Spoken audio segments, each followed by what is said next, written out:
LSU will secure the win over Tennessee on senior night.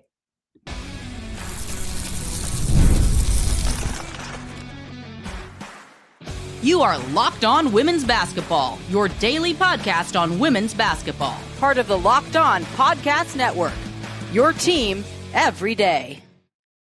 Welcome in, everyone. You are on Locked On Women's Basketball, your team every day. My name is Kalia Butler, the sideline reporter for the Chicago Sky, and thanks for being an everydayer and making the Locked On Podcast Network the #1 sports podcast network.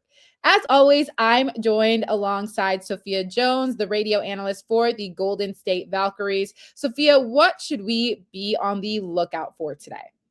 A lot of high-stakes games this weekend.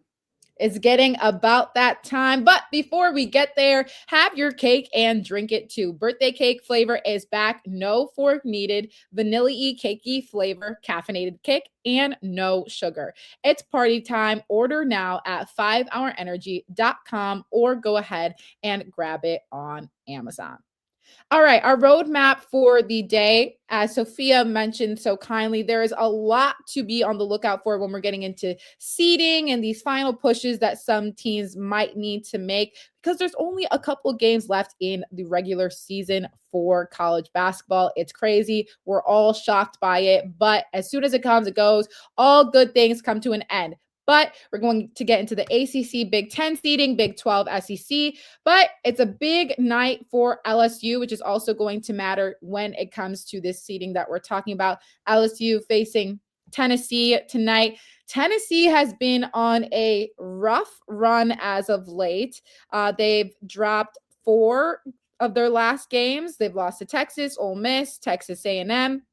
Coming off a loss to Oklahoma. They only have 2 games left against LSU and Vanderbilt before they get to the SEC tournament. Not been an easy slate for them. But on the other side, LSU has been on a pretty good roll, and it is their senior night tonight. One of the most impactful seniors that is going to be leaving is none other than star guard Flau'jae Johnson. And head coach Kim Mulkey had some words for Johnson before the game, saying that she has had such a remarkable career and the things that she has done, the attention she has brought not only to their program, but to LSU. She is a household name.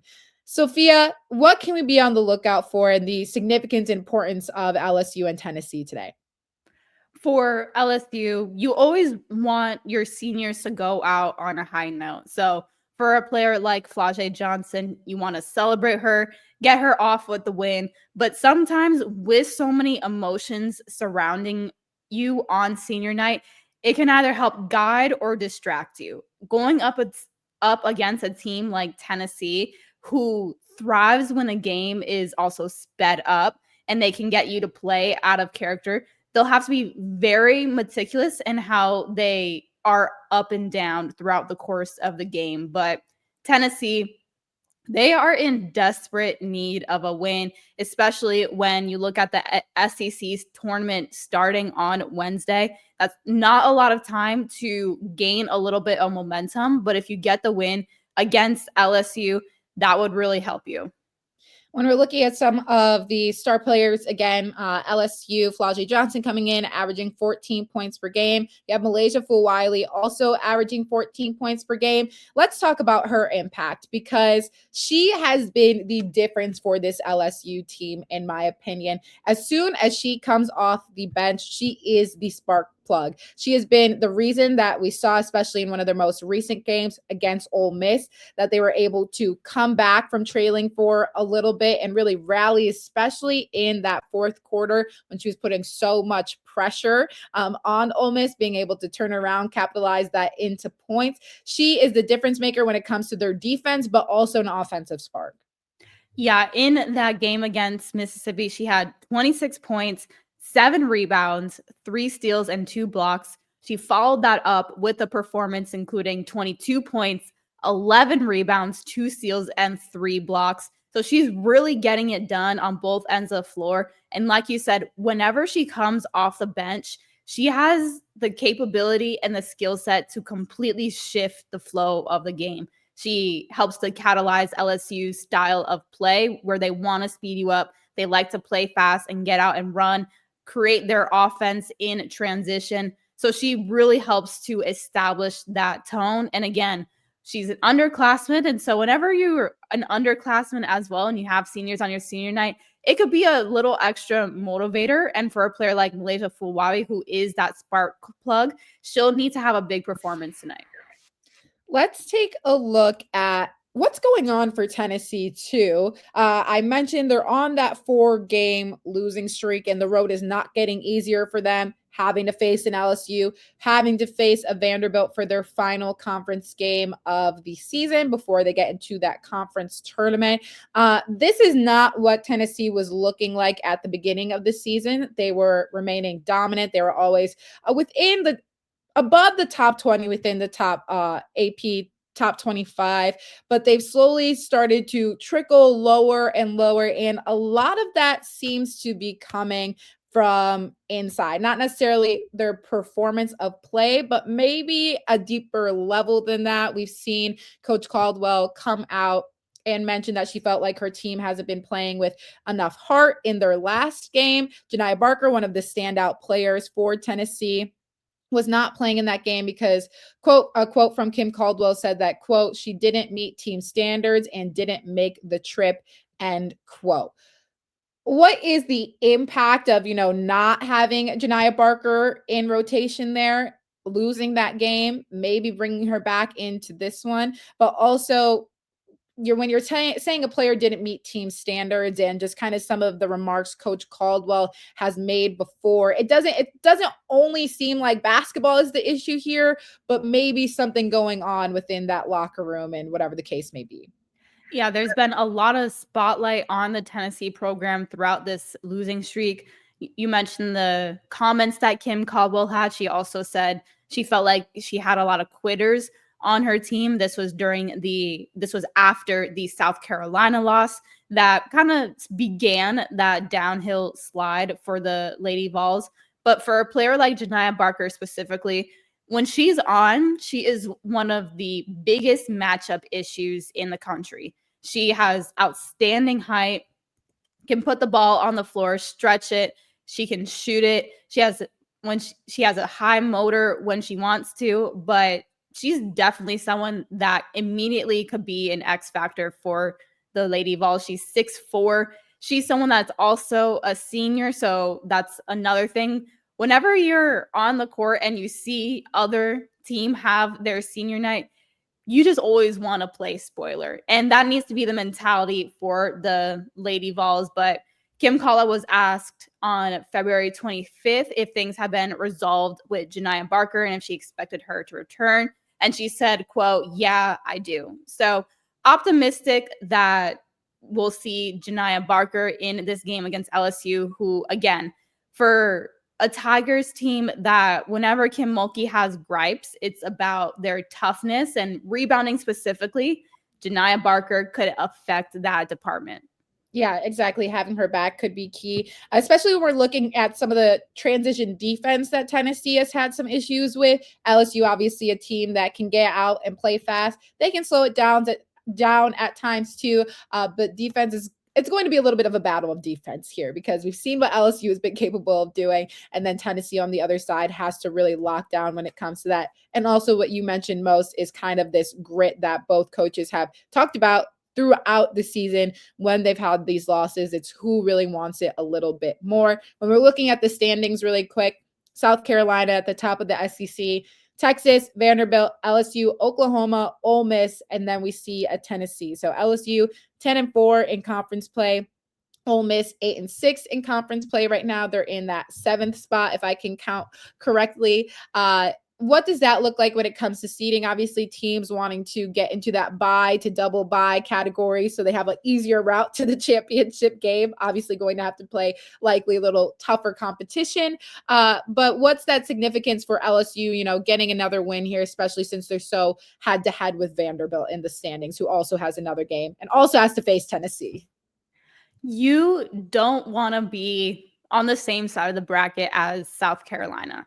I think that's the bottom line. Right now, they have created some separation from the rest of the SEC and the tournament will be played in Greenville, South Carolina, which a little bit of a home game for the Gamecocks. Even you don't want to be in front of that crowd and have your back up against the wall. So that high seed is going to be really important. Well, stay with us because coming up after this, the seeding is not going away. We have to get into Baylor, TCU within the Big 12, and Vanderbilt and Tennessee, and what else to look out for this upcoming weekend.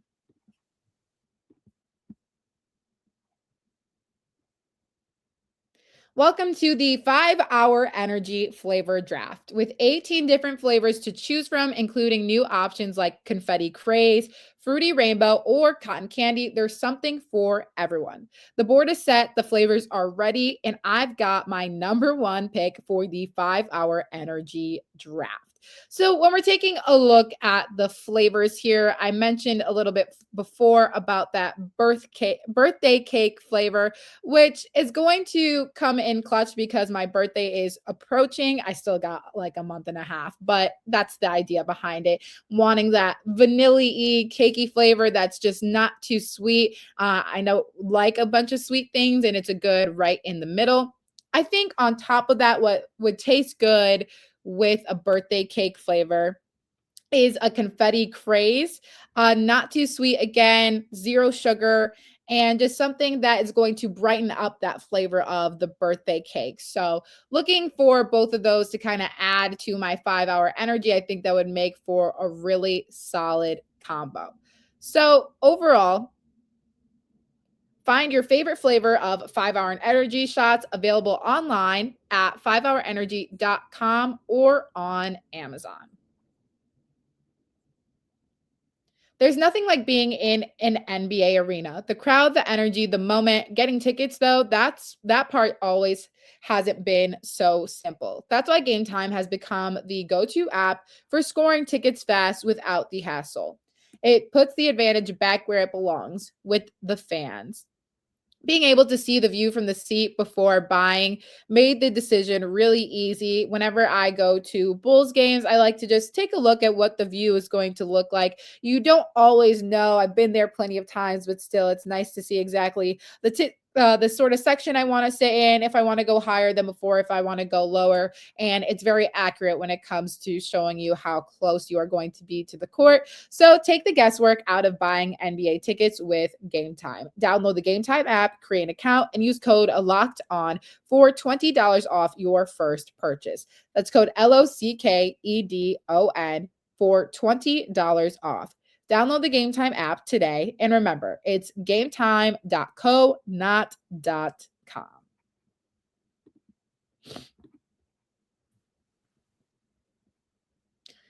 Okay, more important seeding, as I mentioned. We're going to look ahead for this upcoming weekend. It's some significant games to look out for. First, we have Baylor versus TCU. This is going to be a good one because when we're looking at the seeding and going into the Big 12 tournament, TCU is currently leading the way. They're 14-3 in conference. West Virginia is right below them at 13-4, who is tied with Baylor at 13-4. Sophia, what's the big picture of this game when it comes to trying to maybe get to that second spot in the conference standings? For Baylor, they are 1 game behind TCU. So if they win, then those two will be tied for the number 1 seed.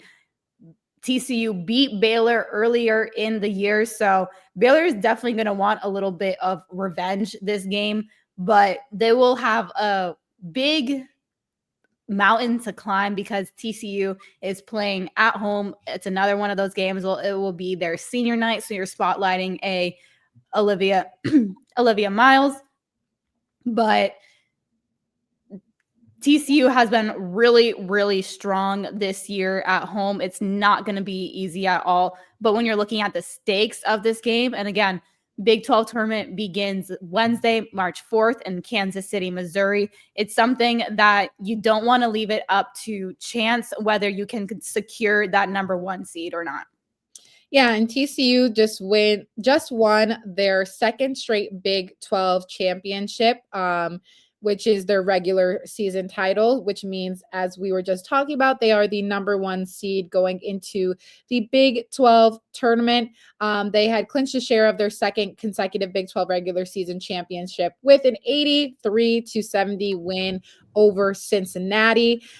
So that means that they are kind of heading to a clear path to try and make it to that championship game and get that conference title in the postseason play as well. But when we are looking at the star players in this senior night and everything, Olivia Miles has to be one of the most impactful players that we are going to talk about.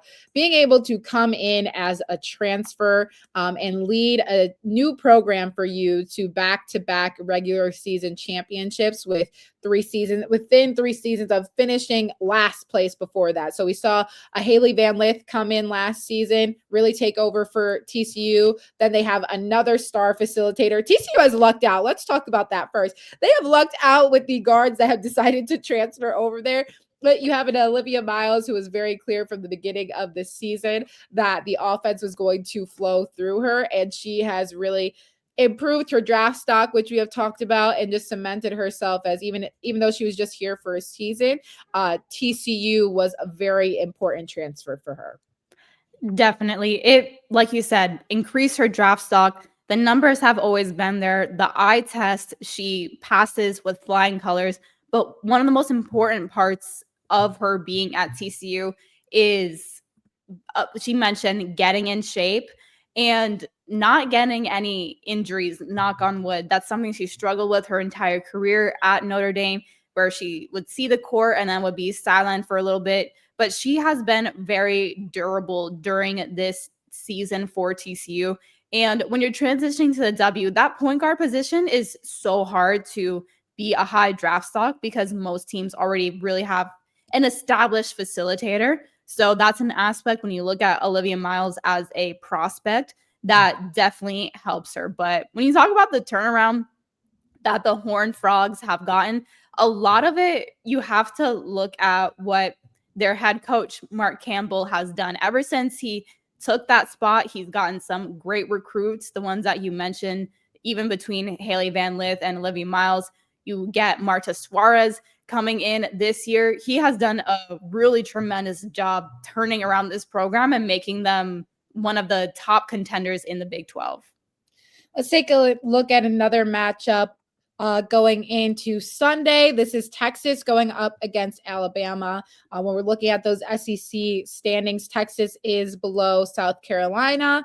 Alabama a little bit lower in the rankings. They're 8th in the conference right now. But first, Texas does have to get past number 23 Georgia tonight before they will face Alabama on Sunday. But let's take a look at some of the key players and some of these key seniors when it comes to Texas too. Rory Harmon, who has broke the steals record, the assists record at Texas. When you talk about another impactful player who has really just left their mark on a program, she obviously has to be part of that conversation, always doing it with a smile on her face on top of it. And just seeing the connection between her and Vic Schaefer and some of those post-game pressers where she's like, I didn't turn the ball over today. Like, it didn't happen. I promise. Go get that checked out. But then we're also looking at All-American and National Player of the Year candidate Madison Booker, who's averaging 18 points per game, 5 rebounds, 3 assists, 2 steals per game, all in conference play, shooting 48% from the field. Yes. And overall this season, that's just conference play. Overall this season, shooting 50% from the field. What does Alabama have ahead of them when it comes to Texas? You have to force Texas to play out of character. They like to get into their half-court offense a little bit, run through their actions. You need to be very physical against them because Texas is one of the most physical teams in entire college women's basketball. So you need to match that. And then offensively, take care of the ball. Texas loves to exploit turnovers. Again, they're very physical, so they'll look to slow you down. So you want to get out ahead of them before they set up into their half-court offense and defense. And overall, just try to speed them up as much as possible. But like you said, for another game that will be a senior night, you look towards some of Texas's leaders and specifically Rory Harmon, I would put money on the fact that I think Vic Schaefer will end up shedding a tear. He does anyway. We're talking about Rory when it's just a big regular season game that they won.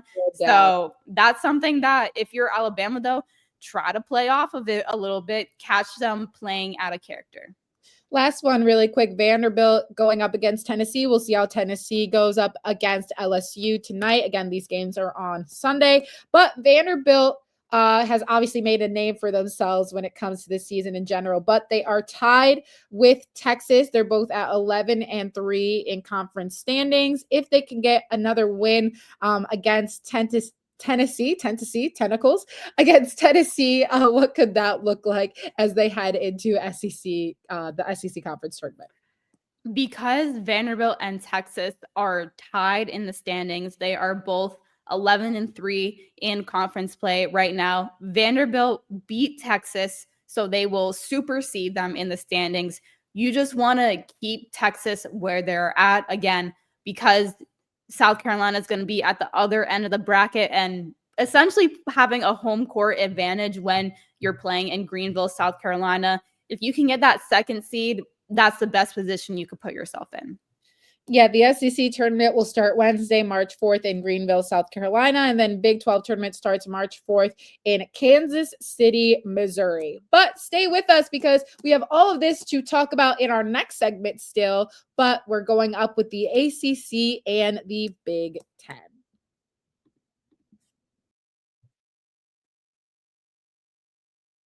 Workplace chaos, deadlines stacking up, inbox overflowing, and the one position you have to fill still sitting open. When the pressure's on and you need the right hire, this is a job for sponsored jobs. Indeed, sponsored jobs helps you reach the people who actually fit what you're looking for. Skills, experience, location, so you're not just hoping the right candidate stumbles across your post. And here's a stat that says it all. In the minute I've been talking to you, companies like yours made 27 hires on Indeed, according to Indeed data worldwide. Spend less time searching and more time actually interviewing candidates who check all your boxes. Less stress, less time, more results. When you need the right person to cut through the chaos, this is a job for sponsored jobs. And listeners of this show will get $75 sponsored job credit to help you get the job premium status it deserves at Indeed.com/podcast. And listeners of this, or just go to Indeed.com/podcast right now and support our show by saying you heard about Indeed on this podcast. Indeed.com/podcast. Terms and conditions apply. Need to hire? This is a job for Indeed sponsored jobs. It's 2026, and if you're still paying rent without Bill, it's time for a change. Bill is a loyalty program for renters that rewards you for the biggest monthly expense, rent. I live in the Bay Area, so rent is something I am unfortunately very familiar with. So why not make it a little bit sweeter and digestible? With Bill, every rent payment earns you points that you can use towards flights, hotels, Lyft rides, Amazon.com purchases, and so much more. And here's something I'm really excited about. Starting this month in February, Bill members can earn points on mortgage payments for the first time. Soon, you'll be able to get reward wherever you live and unlock exclusive benefits with more than 45,000 restaurants, fitness studios, pharmacies, and other neighborhood partners. Personally, I redeem my points for Amazon.com purchases. I've been going a little bit crazy on there recently. I feel like I'm checking my mail every single time expecting a package. So may as well get some points from Bill to go towards that. So join the loyalty program for renters at joinbilt.com/lockedonwomen. That's joinbilt.com/lockedonwomen. Make sure to use our URL so they know we sent you.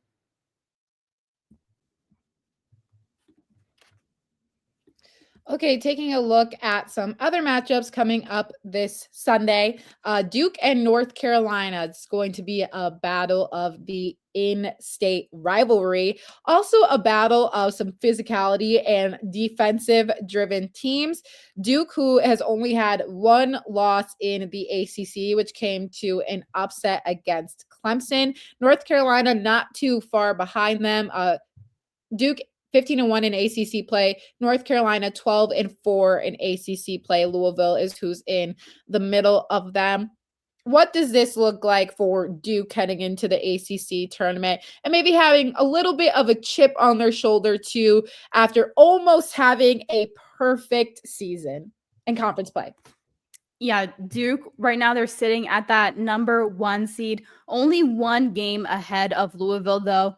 You mentioned the rivalry between North Carolina and Duke. When they played at Duke, Duke won by 4 points, so it's still a very competitive game. When you get into some of these rivalry matchups, a lot of technicalities and game plans can be thrown out because it's just who wants it more. So they'll have to definitely be careful of North Carolina's intensity during that game to maintain that number 1 seed. But like you said, it's understandable that they would have a bit of a chip on their shoulder because they were on their way to having a perfect season in league play. And like Kara Lawson said at the beginning of the season, a lot of the rhetoric around the team was on the negative end, not here on Locked On Women's Basketball, though. And they've definitely turned around. So you want to continue that momentum. Another look in the ACC, Louisville and Notre Dame, as we just mentioned, Louisville 14-2 in conference play. They are currently on a 1-game losing streak. They will face Notre Dame, a team that we haven't talked about in a little while, Sophia, but Notre Dame has stayed relatively strong this season. They're kind of towards the middle of the pack here. They're 10-6 in conference play. What does this look like, especially, for Louisville being just right behind Duke having to play another game here against a North Carolina team too that could really kind of go either way. Louisville trying to maybe secure their own number 1 seed within the ACC tournament. Louisville is another team that could potentially have a chip on their shoulder. They had that loss to Duke, also had an upset loss to unranked Virginia or a couple days ago here in February. So they want a little bit of redemption, I could imagine, but it'll be a very interesting matchup to see because Louisville runs so much through their backcourt and what their guards can do. And when you're up against a Hannah Hidalgo on the other end, that is one of the most tenacious defenders in the country, it will be a test for them. Last quick hitter here within the Big Ten, Michigan going up against Maryland. Michigan currently in that number 2 spot when it comes to Big Ten standings, 14-3 on the season. UCLA obviously 17-0 on the season. And then Iowa's right behind them at 13-3. What's the significance of going up against Maryland? Michigan wants to maintain that number 2 seed, but Maryland is another one that had a bit of a rough stretch, now back on track. You got to watch out for them. Well, some exciting games coming up this weekend, and just so excited for the tournaments. Also a little sad, bittersweet moment because it's coming to an end, but that is okay. But this episode is also coming to an end. Thank you so much for joining us on Locked On Women's Basketball. We will see you all again next week, so tune in with us on Monday.